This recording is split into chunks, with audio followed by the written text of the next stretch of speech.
Today we have a really fun question from Billy in Sacramento. Billy asks, when Google does a manual review, do you guys use a set standard when banning, removing from the index sites, or do you guys ban based on if it looks bad or even smells like spam? So let me try to tackle the question that I think you're worried about and then tell you a little bit more about how we try to tackle web spam.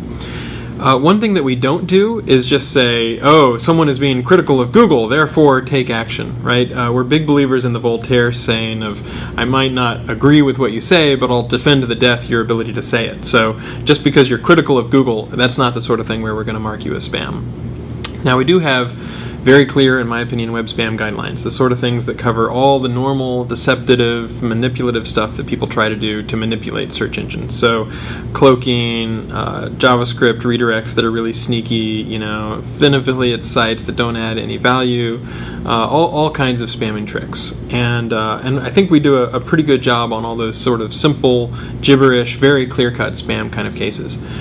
We do try to work hard to make sure that we're consistent. So when you start in the manual web spam team, we absolutely do have training, stuff that people try to read up on and learn about how to interpret stuff.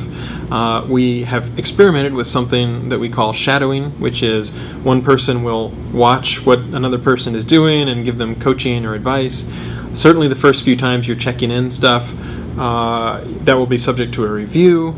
And then you'll get feedback to let you know, yes, this looks good or it doesn't. And then over time, you build up more trust and more autonomy. But at any given point, we do spot checks to measure the quality in terms of how consistent people are. So there's a lot of stuff that we do to try to make sure that we train people up to be able to handle all these interesting corner cases and weird ways that people try to deceive search engines. For a while, we would even have these sort of energizer sessions where people could try to stump Matt, and so you'd get these really hard philosophical questions in the gray zone, and we'd sort of, as a group, come to a consensus and say, okay, this is why this would be considered spam, or this is why this would be considered cloaking or not cloaking. So we do try to make sure that we're consistent. The creativity that spammers show in trying to spam ranks and all the different tricks that they do is pretty staggering, and so there are some cases that are kind of unusual, but most cases are actually relatively straightforward. That's a very quick overview of how we do manual review, how we do training, the fact that we do try to be consistent, and that just because somebody's critical of Google doesn't mean that we're going to take action on a particular site. One thing to be aware of is we don't have to be bound by a very narrow view. If we have knowledge that this person is a repeat spammer, if we know that they've done severe stuff in the past, if it's something involving malware or hacked sites, really malicious stuff, we try to look at the whole holistic thing. And in fact, if you look at our web spam guidelines, we say, this is a list of stuff that's bad to do, but anything that's essentially counter to the spirit of the quality guidelines, deceptive or manipulative, we do reserve the right to take action.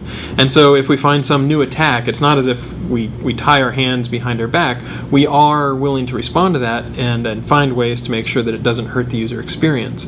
But I think that we do try to be precise. We try to make sure that we respond as well as we can.